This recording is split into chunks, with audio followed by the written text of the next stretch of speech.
Welcome to Recalculating Small Business. Like its award-winning book, Recalculating is dedicated to small business in America. Your hosts are Don Mazzella and Dan Perkins. Don Mazzella is the editor-in-chief of the Small Business Digest. Dan Perkins is a registered investment advisor with 43 years' experience in managing money. Dan Perkins here, your co-host, along with Don Mazzella of Recalculating for Small Business. Our radio program is dedicated to you, helping the small business owners increase their profits. We draw our name from Recalculating, voted the best small business book of 2017 by the Independent Press. In this book, it features ways to grow your small business. Now, here's Don Mazzella. Dan, entrepreneurs often learn more from their mistakes than their successes. We have a really interesting guest today. Maxine Blake is here to tell us about the 7 mistakes every entrepreneur makes. And you and I are both interested. Maxine, welcome to the program. Hey, thanks for having me, Dan and Don. I'm excited to be here. Well, Maxine, tell us first a little bit about your background. Sure. So I've been in the beauty industry 30 years. This is just my jam. Started off in the treatment room, massage therapist, esthetician, spa owner, rep for a company, director of sales for another professional company, just through the gamut, right? So now what I do is I really zero in and help spa professionals become more profitable. So it's just my zone. So, but really these mistakes that we were chatting about prior, they're really applicable to all entrepreneurs, So, yeah. So, I mean, I think the first one, is really lowering prices or coming in on a discount or using, online discount programs to gain clients. And what I've seen is just people becoming, caught in the discount trap. So entrepreneurs caught in the discount trap, and then that client always looking just for the next deal instead of being loyal to that particular business. Now, it works in some versus others, like restaurants and things like that, but the beauty industry is really tough, and most practitioners in the beauty industries are solopreneurs, so they don't have that luxury of they're usually a 1 or a 2 or a 3-man operation, and there's not a whole lot of wiggle room, for profits. So that's the first mistake that I see. Maxine, you're so right. I mean, I've done that so often in my career that it's a real mistake. It's a mistake that I'm trying to correct, but I think too late in my career. I'm going to turn it over now to Dan. And you to talk a little bit about the other 6. Dan, it's all yours. Thank you. Well, just let me say, Don, that even old dogs can learn new tricks. It's possible. And no matter how old we are, every day we should try and learn something new. Maxine, welcome Absolutely. to the program. It's a pleasure to have you here. I was listening to what you were saying there, and a thought came to mind of where pricing has probably destroyed an industry. And I was thinking of the beauty industry. I was thinking of the automobile industry. Here we are recovering from a 2008 recession, almost 10 years later. And car companies are talking about discounts of 20% off of sticker price. So either the sticker price has been wrong all along, or there's been a fundamental shift of the buying patterns of Americans that without some kind of a deal, they just plain won't buy. And I'm wondering if that isn't a parallel to what you just said about people who are trying to acquire businesses based on price, especially in a low margin business. That could be the death knell. That first mistake could be number 1 mistake in a business. How do you feel about that? I think it's interesting from industry to industry, and I think that, in this particular situation in beauty industries, when we're talking solopreneurs, it's about really knowing your worth, right, and charging your worth. And, you know, I mean, like a Macy's, they can run a sale over here on this table because they're going to make up for it, you know, in that revenue in another department. So in the beauty industry, it's a little skewed that way. But for a solopreneur, a solo operator, it could be a real dangerous, slippery slope, because now when that client gets invited back, either that client is expecting another deal because of the deal they just got, or, you know, what have you. So they just get caught in this trap. And when I'm working with people, I find that we almost need to find them new clients with a different mindset. Does that make sense?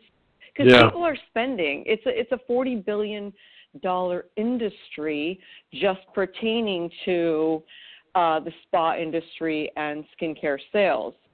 So, you know, there's a lot of money to go around. You know what I'm saying? But let me follow that with another question. If you're a sole proprietor, or maybe you've got a person another working in a chair. In my business, radio, we look at the audience. In my business of making money, I look at the returns that I produce for the clients that I manage money, or my forecasting ability to those clients who simply want my forecasting ability. And so there are measurable standards that I can use and my clients can use to determine value. How do you, in the beauty industry, how does that sole operator, how does he or she determine that he's giving value that substantiates his price? How do you measure value in that small business? No, you know, it's a really good question. And like we chatted, like, you know, a couple minutes prior, there's multiple mistakes. And part of that for that solopreneur, that beauty operator, it's like the book, The E-Myth, right?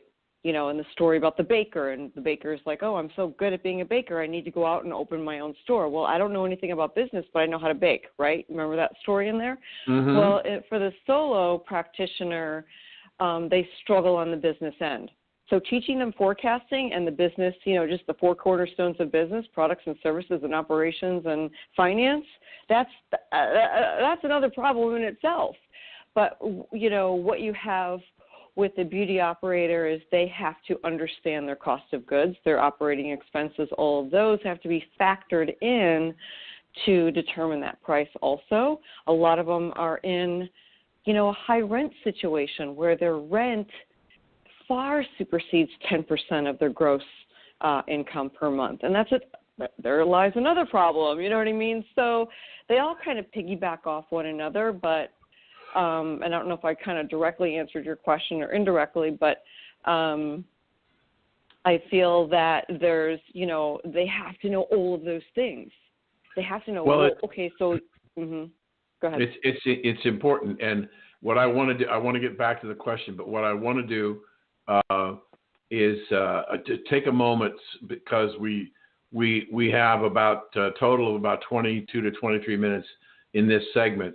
I want to make sure that if nothing else, let's just take the next few moments and run down your list of the 7 things, so we make sure that those 7 things get on the air, and then we'll go back and attack them as many as we can at one time. So what are the other 6 items of mistakes? Yeah, for sure. You know, lack of really excellent, outstanding customer service. Being too busy, being caught up in the busy work instead of the productive work would be number 3. Number 4, letting our pessimistic mind kind of creep in and sabotage the whole shebang. You know. And number 5, doing your hardest work in your most productive hours, which is in the morning. There's science behind that. 6, having a solid plan. And 7, you know, not giving up too soon. Okay, so let me go back to this one thing, and then we'll come back and try and hit those in the time we have left. And we want to bring Don in here too. So let me go back to my original question. How do I, in the business, the beauty business, how do I know if I'm doing a good job, a great job, a fantastic job, or a terrible job? Is it simply a matter of people not coming back, not being satisfied, or are there other measurables that tell me how good I am at what I do? Well, I think the marketplace dictates that, right? So obviously if clients are not coming back, we got to take a look at that, right? There's a problem somewhere, you know. And so I think that's a great place to start is, you know, looking at what is your retention? What is your retention rate? That would be a measurable thing. And if it's not good, we have to circle back and figure out where we're falling down. Is it in our customer service? Is it in our products? Is it in the way that we deliver? Is it in the way that we talk to someone? You know, maybe we have to clean up some emotional intelligence and some communication skills. So does that help you? Yeah, I was just thinking that listening to those various points, maybe it would. This could be the wrong characterization, so help me if I'm wrong. But okay. in the beauty and spa business,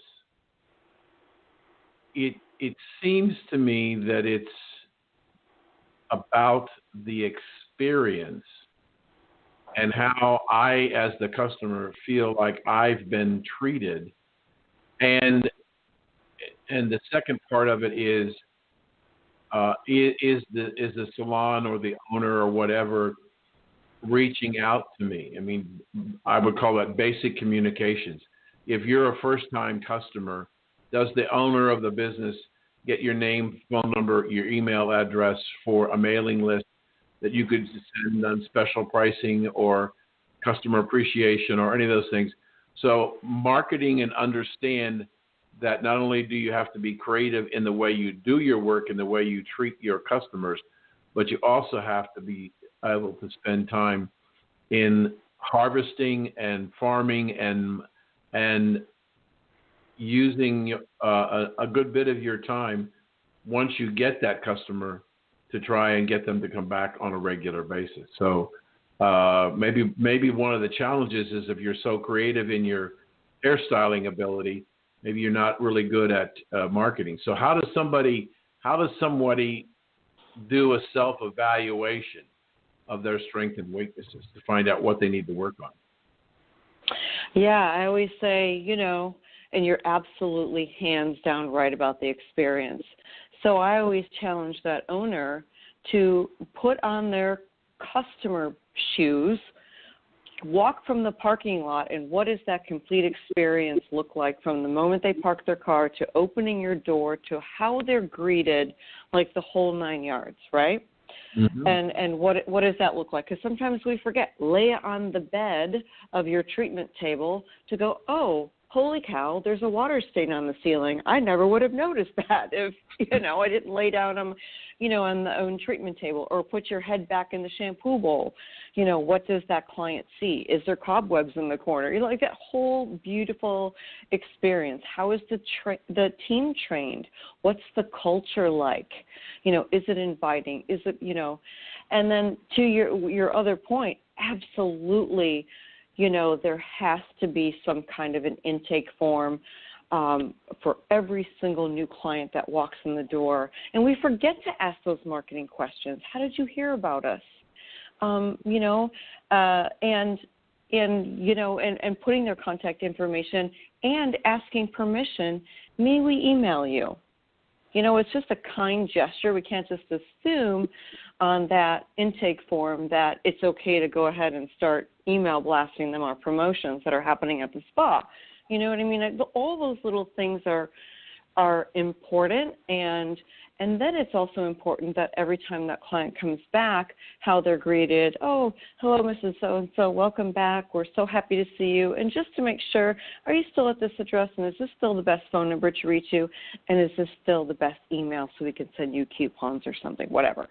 And, you know, and just making sure, you know, that follow-up is there as well. I feel like we fall down on that as well, you know. So, yeah, those points would be very, very helpful to an owner.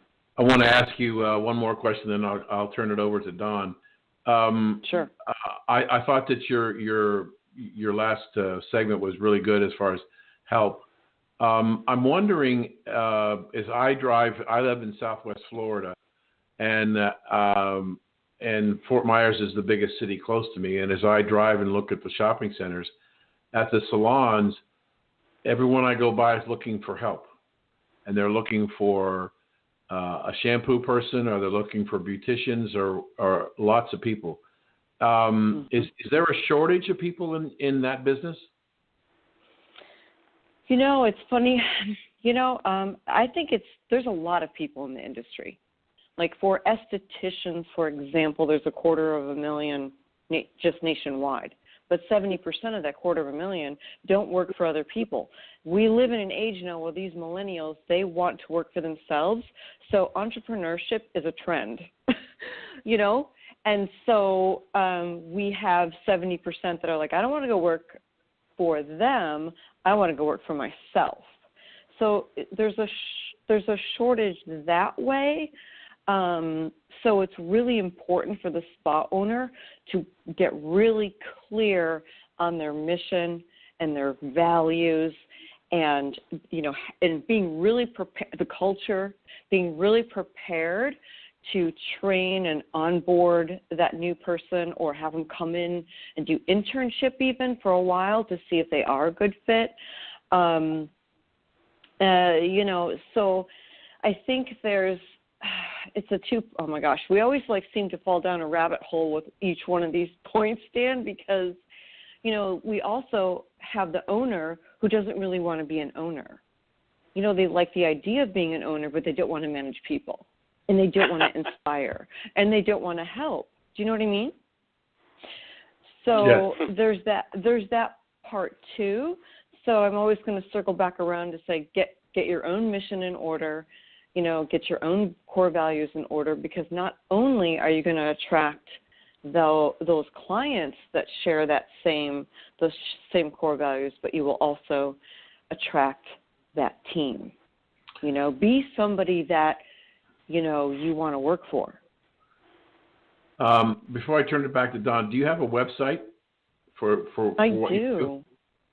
I sure do. It's MaxineDrake.com, real inconspicuous. Okay. My last name is Drake, Drake. Spell it out, Maxine. Maxine, Maxine, Drake, Drake.com. Thank you, Maxine. Back to you, Don. Well, I was going to ask for a website, but can you briefly summarize those 7 points again before we go any further? Yeah, my pleasure. So we talked about already, to stop lowering prices and getting caught in the discount trap. We touched briefly upon the customer service and having outstanding customer service. We're about to talk about being too busy and avoiding the things that we should be working on. Number 4, end pessimistic thoughts. Number 5, doing your hardest work or your best work in your best hours. 6, not having a plan, having the build it, they will come theory will fail every time. And number 7, don't give up too soon. You can't build your business by Friday. These are excellent ones. I've always suffered from in my business the fact that I don't concentrate enough on one or the other. What do you say to that one? Not concentrating on all of them, or? What I do is kind of diffuse myself in 2 or 3 or 4 different directions rather than focusing on the main course. One of the good things about working with Dan is he always focuses on the money, which keeps me on the straight and narrow. But what do you say to people who bring you that problem, that kind of a situation? Yeah, like a time management problem in a way, like where we're avoiding other tasks, or we only want to work on the fun things because they're fun. Is that what you mean? Because that's a problem, I think, for every entrepreneur. I think it's very easy for us to work on the things that we enjoy. and we don't want to look at the spreadsheet. We don't want to meet with the accountant. We don't want to look at the forecasting system. We don't want to look at the reports and the numbers. I mean, that's not the fun stuff. It's not sexy. And in the beauty industry, it's more fun to be creative behind the chair and putting highlights in and, you know what I mean, like doing those fun things. But the truth is, we cannot. Those daily neglects of those areas will be a fast deterioration to your business, So, we can only avoid so long. No, we can only avoid so long, which kind of brings us into that third point of, busy being busy. I'm like, are you busy being busy, or are you busy being productive, meaning working on those productive things in your business? And, 3 and 5 go hand in hand together because, we wake up, our body's based off the circadian rhythm. We have the most energy in the morning. So rather than reaching for your phone and getting on Facebook and getting sucked into Fox News or whatever, why not put that energy into the hardest things, in your business? Make the sales calls, line up your day, list out your daily 5. List out the 5 things that need to happen today to make your day remarkable. What are those 5 things? And then work fearlessly with just relentless on those 5 things until you've nailed it. And nothing feels better than a day well done. Nothing. When we're so productive in our work and in our field, we're like, man, I'm ready to go run a marathon now, right? It's like it gives us energy. So the things that we're resisting, get those knocked out first thing in the morning, and then do your low energy things like answering email and social media and all those things in the afternoon hours where maybe your energy is crashing a bit. Very true, very true. You said you've been emphasizing the spa industry, but there are many other industries. One comes to mind in my mind of dog grooming, where really it's a question of how well you handle the customer, almost as important as what the services you provide. How do you suggest the owners ensure that high quality of service is maintained? I'm a big believer, and it's such a great question. I'm such a believer in keeping your finger on the pulse in your business by doing surveys, ask questions, but more importantly, when those customers fill out the survey and they answer the questions and maybe it's not something that we want to hear, we got to pay attention to it. We have to pay attention to that feedback because that allows us to grow or pivot in our business to either make some changes, especially if we're hearing the same thing over and over, right? Mm-hmm. So I really enjoy surveying. I think surveying is fantastic. Sometimes we know really where we're falling down, but I think it's nice to hear. Well, Dan, I'm going to turn it back to you for 2 last questions. Okay, thank you. Maxine, I want to go to the last point that you told us in the 7 things, and that is be patient. Oh, my gosh, yeah. Typically, what I have found in working with small business people is that the principal reason that business fails is not because they've got a bad idea or a bad product. They're undercapitalized. Right. They haven't figured out how much money it's going to cost them and how long it takes to build the business. But you're raising a different issue. You're raising the issue of impatience. And that's a new one for me. I mean, everybody wants to be successful as quickly as possible, but you're saying that there is a mindset with a group of people, and you used millennials, that we can start it today and we'll be successful by Friday. Talk a little bit about that piece. Yeah, I think there's a little bit of impatience, right? And, you touched on a great point. We need that patience and we need that perseverance. And, Anders Ericsson, the 10,000-hour rule. We see people that all of a sudden have popped up and we're like, wow, they're like an overnight success. But really, we don't know that they just spent the last 7 years grinding it, nailing their to-do list, working it, not giving up. And we don't see that part. And so we have to stick with it. And you're right, and there's lots of entrepreneurs who have great ideas. They maybe don't have the best plan. They don't know how to execute. They don't have enough capital. They haven't done the math backwards to see how long can I sustain. Oh, I have this much in savings to grow my business. How long will that sustain? And what am I going to do to really get myself out there? And in today's world with social media, Dan, we got to be doing something every day. We have to be continually seen. Yeah, I agree. The other thing, because we don't have a lot of time, the other thing I wanted to ask the question, and that was, you're talking about a business that is a brick and mortar business. You have to have a shop, whether it's a freestanding shop or in your home, but people physically have to come to you or you have to go to them.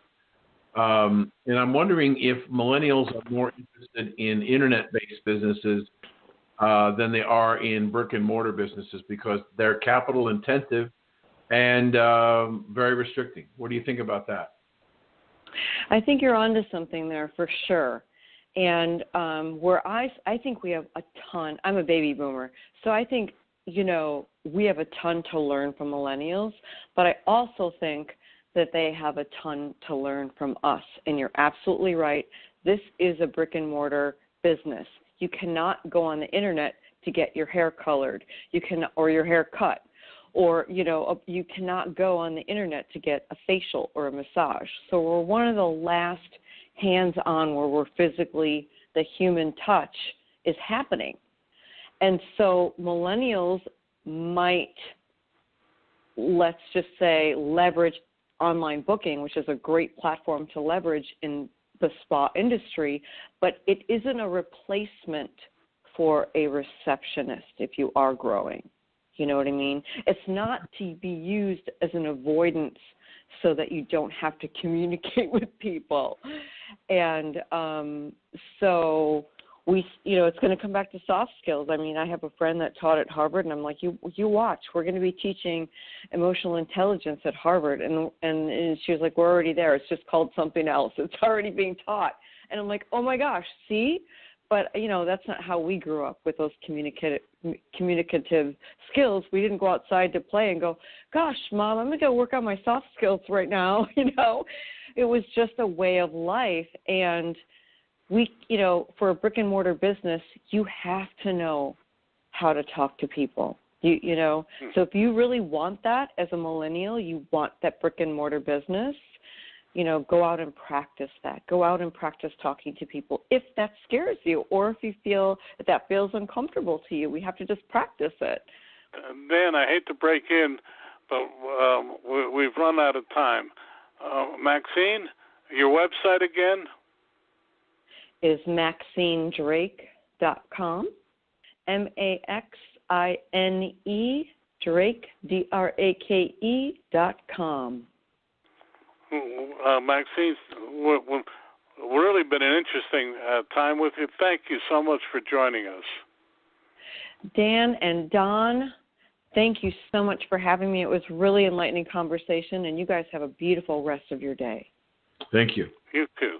Thank you. All right.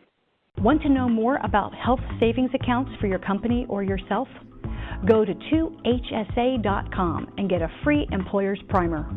Health savings accounts are a cost-effective way of offering health care benefits to your employees and yourself. HSAs build retirement funds for your employees, improve morale, and reduce your health care benefit cost. For a free employer guide to HSAs, go to 2hsa.com. That's 2hsa.com. Dan Perkins here from recalculating.biz with your featured book.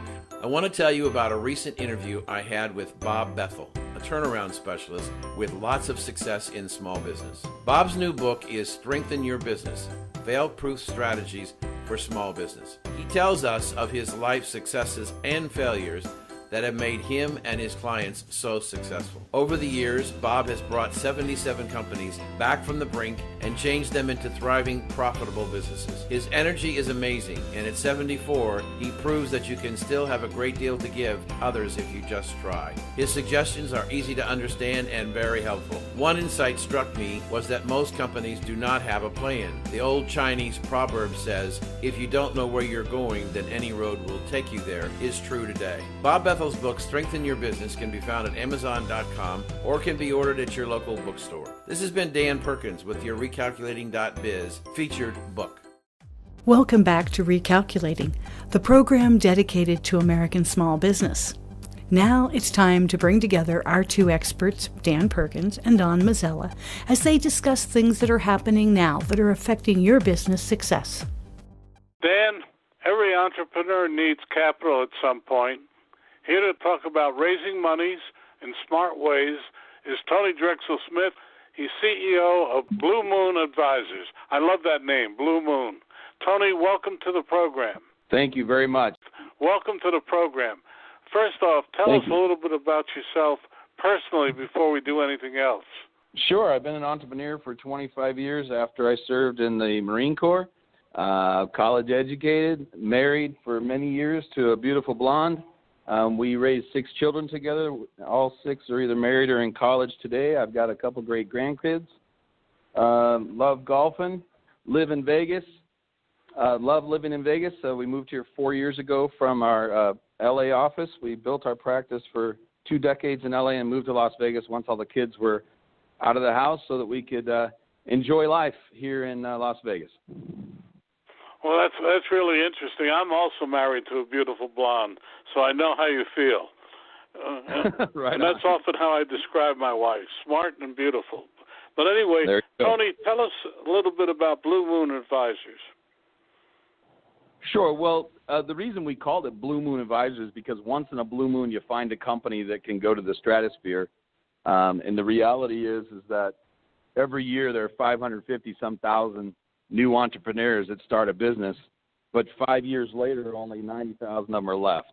And my life's mission is to try to help those other 450,000 figure out should they have even started in the first place, and if so, make sure that they've got the correct documentation, the right type of capital for their business, and that they're moving in the right direction so they don't fall into the failure category. Well, that's a laudable ambition, and certainly for our audience it is, and we're going to talk a little bit more about it. But and I certainly agree with you. Only 1 out of every 5 new businesses survive 5 years. We've known that statistic for years, and it's really interesting. How do you go about? I'm going to ask one question, then turn it over to Dan. How do you go about helping small businesses find the right type of capital? Sure. First of all, for 9 years, I completed a study. I studied 300 companies that were engaged by my firm, and what we did was we developed the list of all of the common attributes amongst those that end up being successful throughout the 9-year period, and we found a list of commonalities amongst those that failed, and we created a software system called the Capital Readiness Report. And what we found in our study, which we just published in January, is that we are 75% now correct in predicting success and failure of a business, even in its early stage, because of these 307 attributes that we've been able to identify, put weighted points and measures behind each one, both subjective and objective points of analysis. It takes us about 10 days to complete a capital readiness report, and it's scored on a scale of 0 to 1,000. The single commonality that we found in our study was companies that scored 925 or better have a 75% chance of success, meaning success defined as stayed in business for at least 3 years or had a positive exit and got funded with the right type of capital. and ultimately paid back their lenders or investors. That's how we define success. Of those that scored 925, 87% were funded. And 85% ultimately stayed in business. Now, they didn't necessarily get the full trifecta of all three attributes, but they stayed in business. So our scoring system has become our mantra. It's the first step with every client is to complete a capital readiness report. And then throughout our business relationship with the client, through all 4 phases of our business, we complete the capital readiness report and update it on an ongoing basis as we consult and help the client through our capital fundraising process. So that's the first step. We can talk about the other steps, but that's the very first step is the capital readiness report. Well, I'm going to turn it over to Dan. I have a lot of questions, but Dan, you start. Thank you, Tony. I don't have a real sharp connection, so I couldn't hear. It's the name of the report is Capital what? Capital Readiness Report. We refer to it as good. I couldn't hear the readiness report. We've had a lot of people who provide funding for small businesses, startups on our show, bankers and all kinds of innovative funders. But it always seems to come back to the reason why corporations, small businesses fail is not because the idea is bad, necessarily the execution is. They start the business with capital. They don't have to take him out, and perhaps they have the wrong time horizon as to how to begin to break even or start making money. Is that fairly common what you see in your reports? Well, I think it starts with having the right type of capital as well. Being capitalized, as we say, tends to be one of the biggest weaknesses for entrepreneurs. They don't realize that there's 45 ways to finance an early stage company. Early stage defined as in its first 3 years. And one of the real niches that my company has created over time is that we're agnostic when it comes to the type of capital. We're agnostic to the type of industry someone's in. What we focus on is ensuring that you're ready for capital, that you're well prepared with your documentation, and that you present your company to the right audience, and that you're asking for the right type of capital. Starts with, are you doing equity or debt? And then under equity and debt, there are, almost 4 dozen ways to go. And having the right type of capital and knowing that you're likely going to need multiple types of capital over time is where we're experts, and clients of ours tend to not be experts. They're experts in whatever they do, but they don't know a lot about capitalizing a business. And so our team wants to ensure that we are consulting the client on getting the right type of capital at the right time, and that they plan their capital over time so that they're stacking it properly and they don't get into a situation where they run out of capital, which is what most companies do. They run out of capital because they either had the wrong type or the wrong amount or the wrong source. So let's our audience for this show are small business people who are thinking about starting their own business, or people who are in the startup phase of their business. And I'm fascinated with the concept of the right type of capital. How can you help our listeners understand what you mean by the right kind of capital? Sure.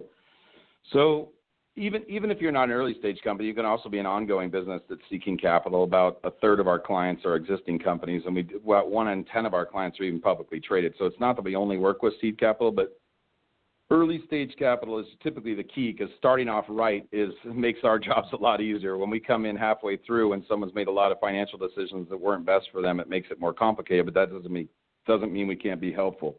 But let me go ahead and answer your question. So the right type of capital means that we've got to identify a series of time and money and make sure that that's a good match for your business. So debt is cheaper than equity in most cases, meaning that it's less expensive and can be better managed. However, people may not qualify for debt is typically the challenge. So you always want to start with debt if possible. Do you have a strong credit score? Personally, because ultimately, for most business owners, while they don't want to have to deal with this, it's a reality that your personal credit will often come into play. Next with debt is, do you have collateral? The next question is, do you have a capacity to repay? They call this the 5 C's of credit.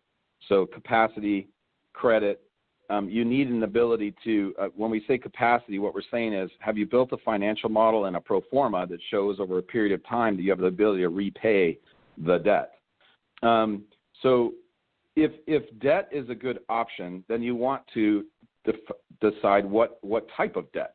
There are so many. I mean, an SBA loan is a guarantee from our government agency called the Small Business Administration that can guarantee a loan with a bank. That's one type of debt. You've got commercial debt. You've got debt related to real estate. You've got debt that's related to assets. You have debt that's related to purchase orders. There's so many different types of debts. And so when I say types of debts, we have to figure out what are the use of funds and how much money do you need. Once we establish the use of funds and we establish how much you need over what period of time, then we can match it up to the right type of debt if that's the avenue that you're going to go down. And so what we do is we build typically a 24 to 36 month-over-month cash flow forecast, wherein we look at all of the costs of running your business, all the direct costs, all the variable costs, all the overhead, the payroll. Let's put in every cost to the business month over month, and then let's look at what your potential revenues are, and then whatever those shortfalls are is how we determine how much you need over what period of time. Once we've established that, then we can look and see what may be the best type of capital. So if debt is an option, you've got some collateral, you've got some credit, we were able to show a capacity to repay because there was money that was left over in your cash flow report that proves an ability to repay, then we might go down the avenue of debt. And if the debt use is well identified, then we can typically find the right type of debt. So if it's related to equipment, then let's look at equipment loans. If it's related to your inventory, then let's look at the inventory loans. If it's related to purchase orders, we can go down that route. If it's general working capital, then we typically will have to go after private debt, which is available. I mean, we have 21 sources of private capital within our network. It may be that the SBA is the right fit if working capital is what you really need. We call that CapEx, capital expenditures. And so debt is one way, and I've given you a very high-level answer to your question about debt. When we go into the equity side, now it's a different ball game. Now we have to determine what is the value of your company. We have to create a valuation. We have to create a capitalization table that shows how much of the company is owned by whom. Once we've established that, then we go down the same path. What's the use of the capital over what period of time? And how much of the company are you giving up in exchange for that equity? And coming up with the right valuation tends to be the sticking point. And so I've spent nearly 15 years of my 25 years becoming an expert in valuations. I've been involved in 2 court cases as an expert witness just in the last few months. Being an expert in how you value a company is something that I've had to make a major important part of my own life, so that when I'm working with clients that are seeking equity, we're able to show valuation methodologies that make sense to all parties. Because the client or the entrepreneur always believes the company's worth more than it is, and the investor almost inevitably always believes the company's worth less than what the entrepreneur thinks. And so by us being a third-party company coming in and providing true 3 to 4 different methodologies and using industry standards for which the industry the client's in, and developing a valuation and coming to an answer that makes sense to all parties is a big part of our key advantage. So that we're able to help all parties come to an agreement on that. And then when it comes to equity, you've now got to also determine the type of equity. There's so many.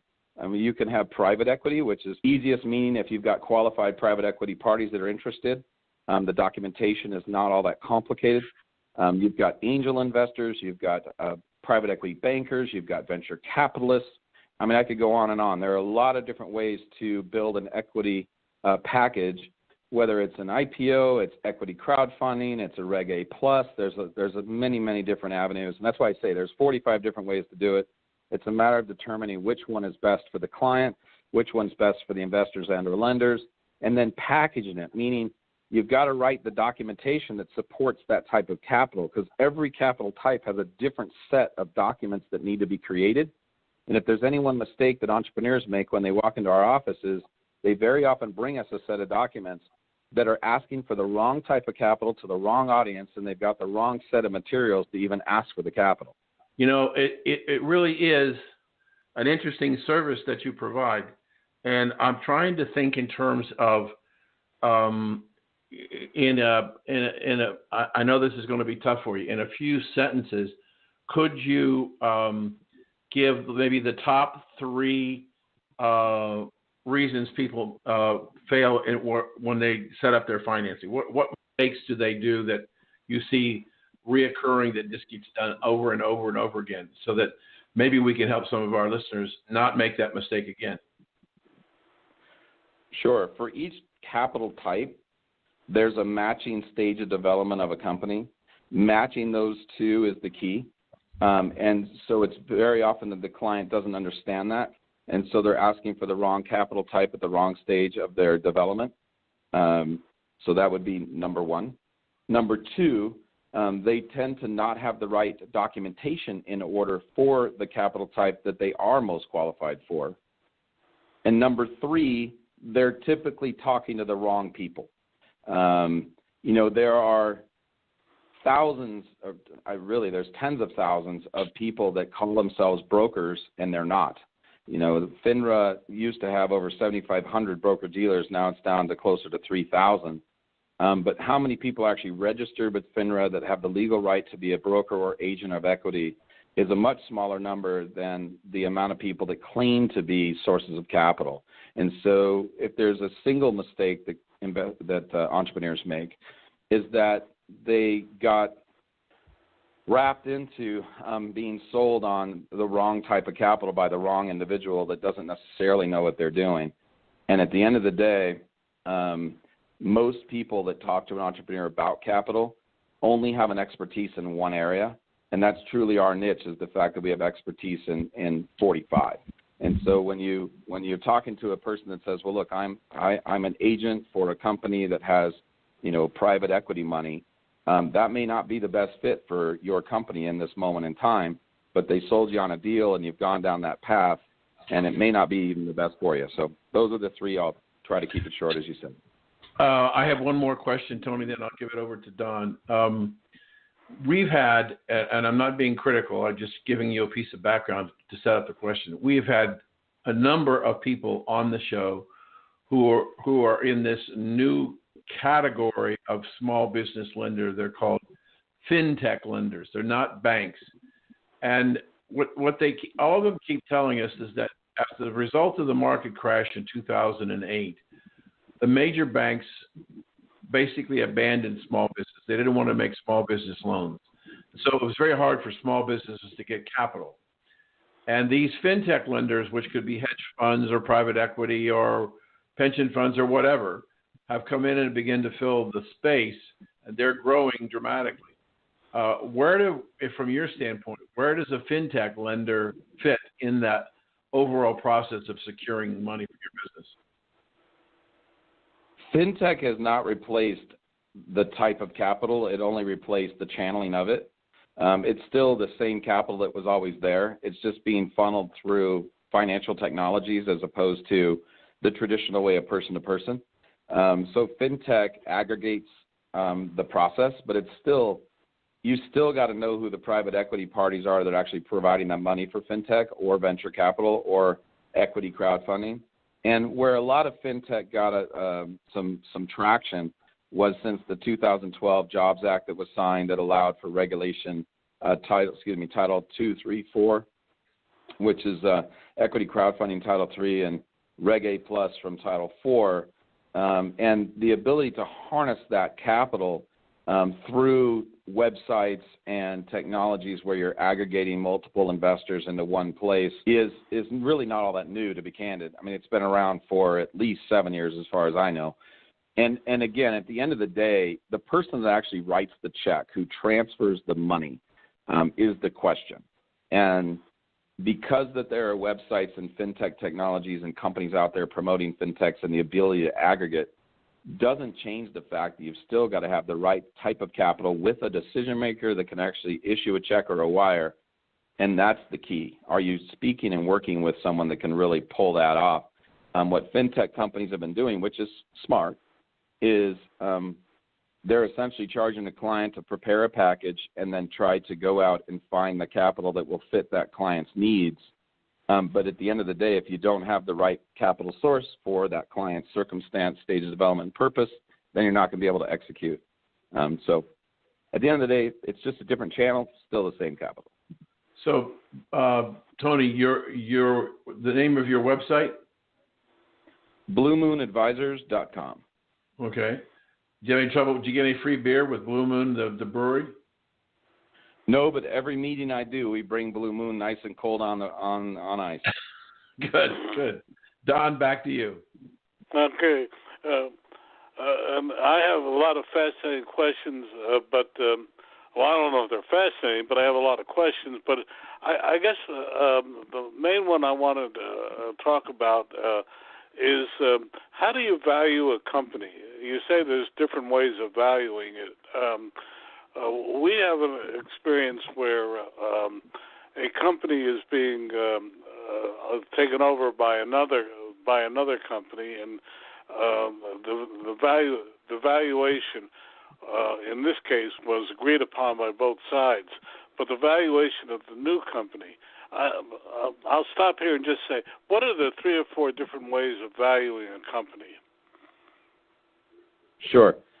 Wharton School of Business puts out 1,900 different methodologies, calculations, and formulas for business finance. So to give you an idea, there are a lot of ways. There are books out there that talk about standard practices for evaluating certain industry sectors and subsectors. And so you've asked a very loaded question. I'll try to give you as quick an answer as I can. But ultimately, what you need to do is determine which 3 or 4 methodologies are the best fit for the industry sector and subsector for which you're working in. Once you've done that, then you'll start with a book value. So book value is item number 1, basically assets minus liabilities.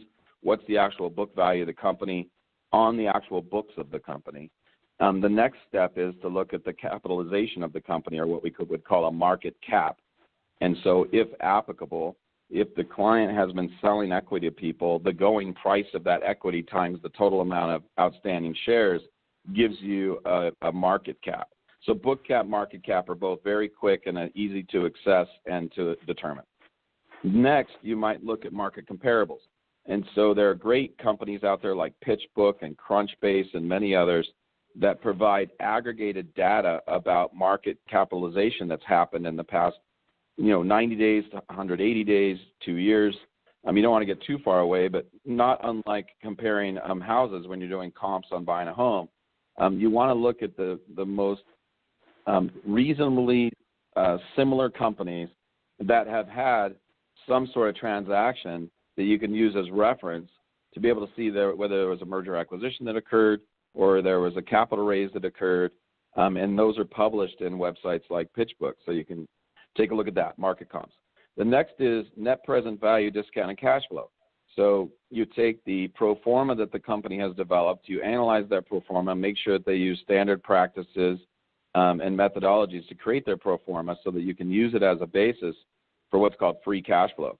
And so discounted cash flow essentially takes a look at the present value of money and the investment being made into the company and compares it to the return on investment over a series of years. I typically will use 7 years. And so you can then assess what that investment's return will look like over time. The next type of methodology that's very popular is a terminal value. So the investment's being made, and over time that investment will then residually continually create income. And what is that income over time? And then there are many, many, many others after that. As an example, in the tech world, very often the word traction comes into play. So traction meaning how many users do you have on your website? So as an example, LinkedIn and Facebook and many of the well-known social media sites, that industry bases their valuations very much on how many users are on their sites. And even for a young company, very often a venture capitalist will not even look at a tech company that's web-based or mobile-based that doesn't have traction of at least 50,000 to 100,000 users as a basis. So there are many methodologies. What we tend to do is try to find at least two, preferably four methodologies, and then we create what we call a weighted average. It's one of the niches, again, of our business is that we really enforce the idea of weighted averages, because where discounted cash flow may show a $100 million valuation, but the book value is only $2 million, and then you find some market comps that are in the $25 to $30 million range. This happens every day, all the time, to all of our clients. It's nothing new. It's why valuations are so very difficult to analyze. So when you've got a situation where you have a book value of $2 million and market comps in the $25 million range, but your discounted cash flow is $100 million, now you're talking a range of $2 to $100 million. How do you come to a number? And so what we've done over the course of the last 15 years is developed weighted averages where we say, how much do we weight the book value? How much do we weight the market comps? How much do we weight the net present value, discounted cash flow? And then come up with a weighted number that gives us a reasonable range. And very often when we put the references and citations inside a written valuation where we say, based upon our research, our references and citations, here's the data that we found, here are the various methodologies and the valuations of each of them, and then we found a weighted number, and this is it. And most often, all parties agree, because it's kind of hard to argue when we've gone to that great length to come to a number. You know, we've been talking with Tony Drexel Smith. He's the head of Blue Moon Advisors.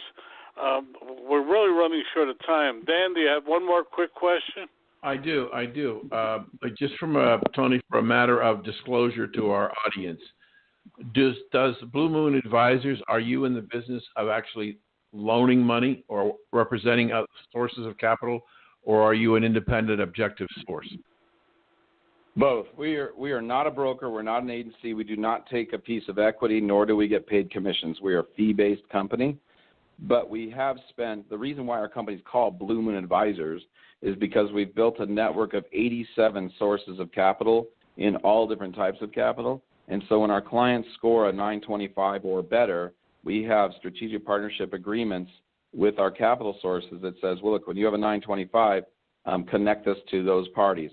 And so we do that. And they know that they're getting an objective, third-party, independent source, and that all the documentation has been well done and well prepared, but we're not getting paid for finding capital. We're getting paid for preparing it in the right way. Well, we've been on. Thank you so much, Tony. We've been talking with Tony Drexel of Blue Moon Advisors. I didn't use his last name because I like Drexel being from Philadelphia part of the time. Sure. Anyway, thank you for joining us today. I'm going to give this back to Don, but I want to tell our audience, if you didn't hear all of this really good interview with Tony, you can pick it up on our website, recalculating.biz, and you can hear lots of other interviews and over the 100 interviews we've done on our program to help you build and grow your business. Back to Don. Tony, thank you so much for being with us. Your website again? BlueMoonAdvisors.com. Okay, thank you so much. You know, Dan, before we go any further, I want our audience to know about your new runaway hit book on Alzheimer's disease and how it affects teenagers. Please tell us about it. Yeah, Don, thank you. The book is called Why Can't Grammy Remember Me? It's a book written primarily for children ages 9 to 12, but really needs to be read by the entire family. And what I try to do is I try to take the subject matter of dementia and the challenges to a different level in the form of a mystery story with my two little detectives, two little girls, Hudson and Charlotte. It really creates a breakthrough opportunity for small children and parents and families to begin to understand the problem with dementia. The real challenge is that the children are the forgotten people. Mom and Dad spend so much time working to try and take care of Mom and Dad, they don't take the time to explain to the children what's going on in Grandma or Grandpa's brain. So you can buy it at Amazon.com, or you can order it through your local bookstore or any online bookstore besides Amazon has it available. Why Can't Grammy Remember Me? Illustrations are spectacular. A story by Dan Perkins. your runaway bestseller new book. Thank you for being with us today. From Don Mazzella and Dan Perkins. Thank you for joining us on Recalculating. We hope the information you received on today's episode was helpful to you in starting and growing your business. Please go to our website, recalculating.biz, to contact us, to listen to past shows, and see special offers. Until next time, remember, if you grow, we grow. Join us next week for more helpful ideas to make your business a great success. Recalculating, a program designed to help you be successful.